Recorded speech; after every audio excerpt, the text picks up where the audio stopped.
Good morning कक्षा 7। मैं आज आपको पाठ 5 का पहली एक्सरसाइज है रेखाएं कोण। इसको थोड़ा सा यहाँ पर समझाने की कोशिश कर रही हूँ। ध्यान देना, आप लोगों के उसमें पूरक कोण है, समपूरक कोण है, रैखिक युग्म है और उनकी पहचान करना है। तो बेटा देखो, सबसे पहले हम जानते हैं कि पूरक कोण आखिर किसे कहते हैं। तो मैंने लिखा है यहाँ पे, आप ध्यान से देखना भी और उसे सुनने की कोशिश भी करना। वे कोण जिनका योग 90 अंश हो उन्हें एक दूसरे का पूरक कोण कहते हैं। कहने का मतलब किन्हीं भी दो कोणों को जोड़ करके यदि आपका 90 अंश आता है तो वे कोण क्या कहलाएंगे? पूरक कोण कहलाएंगे। जैसे यहाँ पर देखो, एक एग्जाम्पल इसने दिया है, 20 एक कोण बना रखा है, 20 अंश का कोण है। तो इस 20 अंश के कोण का पूरक कोण आपको बताना है। इस 20 अंश के कोण का पूरक कोण आपको बताना है। तो आप जानते हो कि दो पूरक कोणों का योग 90 अंश होता है ना। उसमें से एक 20 दे रखा तो दूसरा कितना होगा? 90 में से 20 को घटा देंगे तो कितना आएगा? 70 अंश। इस तरीके से देखो, एक और दूसरा प्रश्न है तुम्हारे पास। एक कोण दे रखा है 63 अंश का, इसका पूरक कोण आपको ज्ञात करना है। तो इसका हम जानते हैं दो पूरक कोणों को जोड़ करके 90 अंश आता है। यदि उसमें से एक 63 दे रखा तो दूसरे को निकालने के लिए 90 में से उसको घटा देते हैं। 90 में से इसको घटाया तो 27 अंश से इसका पूरक कोण आ गया।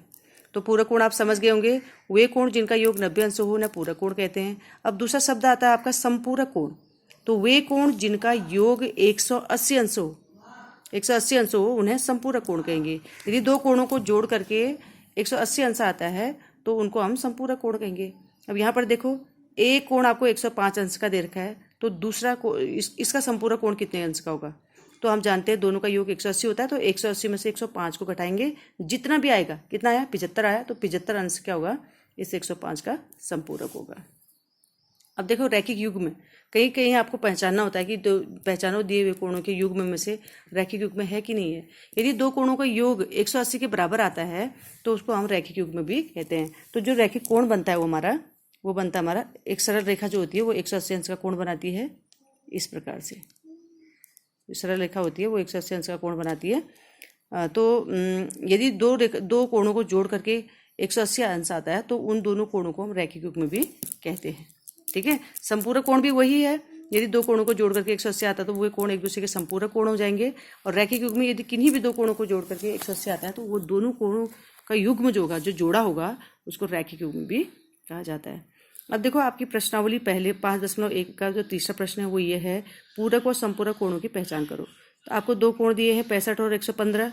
तो हम क्या करेंगे बेटा, इन दोनों को जोड़ेंगे। 65 और 115 को जोड़ेंगे। हमने दोनों जोड़ा, 180 आ गया। तो हम जानते हैं 180 अंश के कोण को संपूरक कोण कहते हैं। पहचानना है ना आपको कौन से कोण है करके। तो कौन से कोण हुए? संपूरक कोण।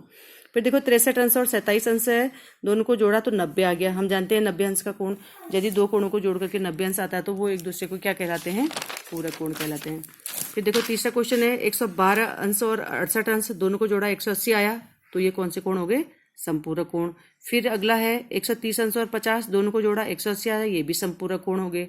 फिर अगला है 45 अंश और 45 अंश, 45 अंश और 45 अंश है, दोनों को जोड़ा 45 को 90 आया। अगर दोनों को जोड़ के 90 अंश आ रहा है तो इसका मतलब ये कौन से कोण है? पूरक कोण है। फिर अगले देखो, 80 अंश और 10 अंश है, दोनों को जोड़ा 90 अंश आया। तो ये कौन से कोण हो गए? 90 अंश। तो आशा करती हूँ आप लोगों को पूरक, संपूरक और रैखिक युग्म समझ में आया होगा। तो एक बार फिर से मैं इसको पुनरावृत्ति कर रही हूँ। तो पूरक कोण वे कोण होते हैं जिनका योग 90 अंश होता है, और संपूरक कोण वे कोण होते हैं जिनका योग 180 अंश होता है। ठीक है, ओके।